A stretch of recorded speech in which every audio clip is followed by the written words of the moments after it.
ಎಲ್ಲ ಪ್ರೀತಿಯ ವಿದ್ಯಾರ್ಥಿಗಳಿಗೆ ಲರ್ನ್ ಈಸಿಲಿ ಚಾನಲ್ಗೆ ಸ್ವಾಗತ.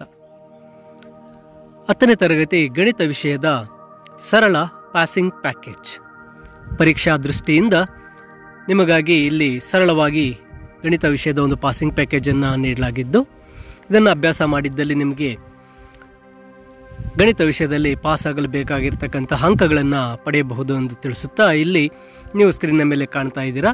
ಈ ಒಂದು ಪಾಸಿಂಗ್ ಪ್ಯಾಕೇಜ್ ಉದ್ದೇಶಗಳು ಮತ್ತು ಅಭ್ಯರ್ಥಿಗಳಿಗಾಗಿ 80 ಅಂಕಗಳಿಗೆ 38 ಪ್ರಶ್ನೆಗಳು, ಈ ಒಂದು ಪ್ರಶ್ನೆ ಪತ್ರಿಕೆಯ ವಿನ್ಯಾಸದ ಬಗ್ಗೆ ಇಲ್ಲಿ ನೀಡಿರ್ತಾರೆ. ಇದರಾದ ನಂತರ ಇಲ್ಲಿ ನೂತನವಾಗಿ ಯಾವ ಯಾವ ಮಾರ್ಪಾಡುಗಳನ್ನು ಪ್ರಶ್ನೆ ಪತ್ರಿಕೆಯಲ್ಲಿ ನೀಡಲಾಗಿದೆ. ನಂತರ ಇಲ್ಲಿ ಗಣಿತ ಪತ್ರಿಕೆಯಲ್ಲಿ ವಿಷಯಾಧಾರಿತ ಅಂಕಗಳ ಹಂಚಿಕೆಯನ್ನು ನೋಡ್ಬೋದು. ಯಾವ ಯಾವ ಪಾಠಕ್ಕೆ ಎಷ್ಟು ಅಂಕಗಳನ್ನು ನೀಡಲಾಗಿದೆ. ಈ ಅಂಕಗಳನ್ನು ನೋಡಿದ ನಂತರ ನಿಮಗಾಗಿ ಈ ಒಂದು ಪ್ರಶ್ನೆ ಪತ್ರಿಕೆಯ ಪಾಸಿಂಗ್ ಪ್ಯಾಕೇಜ್ ಪಾಠಗಳಿಗೆ ಸಂಬಂಧಿಸಿದಂತೆ ಎಷ್ಟು ಅಂಕಗಳು ಬರುತ್ತೆ ಒಂದು ಪರಿವಿಡಿಯನ್ನು ನೀಡಲಾಗಿರುತ್ತೆ.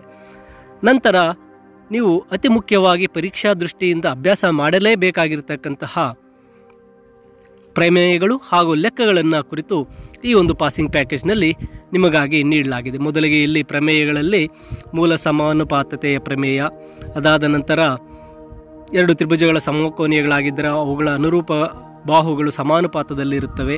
ಹೀಗೆ ಎಲ್ಲ ಪ್ರಮೇಯಗಳನ್ನು ಇಲ್ಲಿ ನೀಡಲಾಗಿದೆ.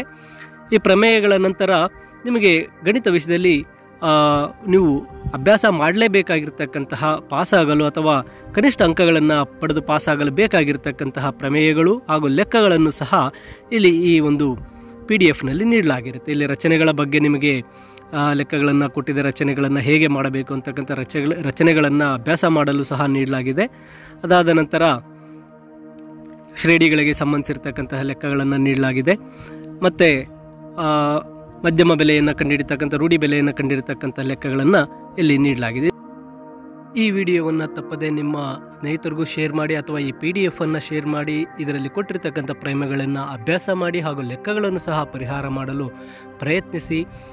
ಮತ್ತು ನಿಮ್ಮ ಈ ಪರೀಕ್ಷೆಗೆ ಇದು ಸಹಕಾರಿ ಆಗುತ್ತೆ ಅಂತ ಭಾವಿಸುತ್ತಾ ನಿಮಗೆಲ್ಲರಿಗೂ ಸಹ ಪರೀಕ್ಷೆಯಲ್ಲಿ ಒಳ್ಳೆಯ ಅಂಕಗಳು ಸಿಗಲಿ, ಉತ್ತಮವಾದಂತಹ ಫಲಿತಾಂಶ ಸಿಗಲಿ ಅಂತೇಳಿ ಹಾರೈಸುತ್ತೇನೆ. ಧನ್ಯವಾದಗಳು.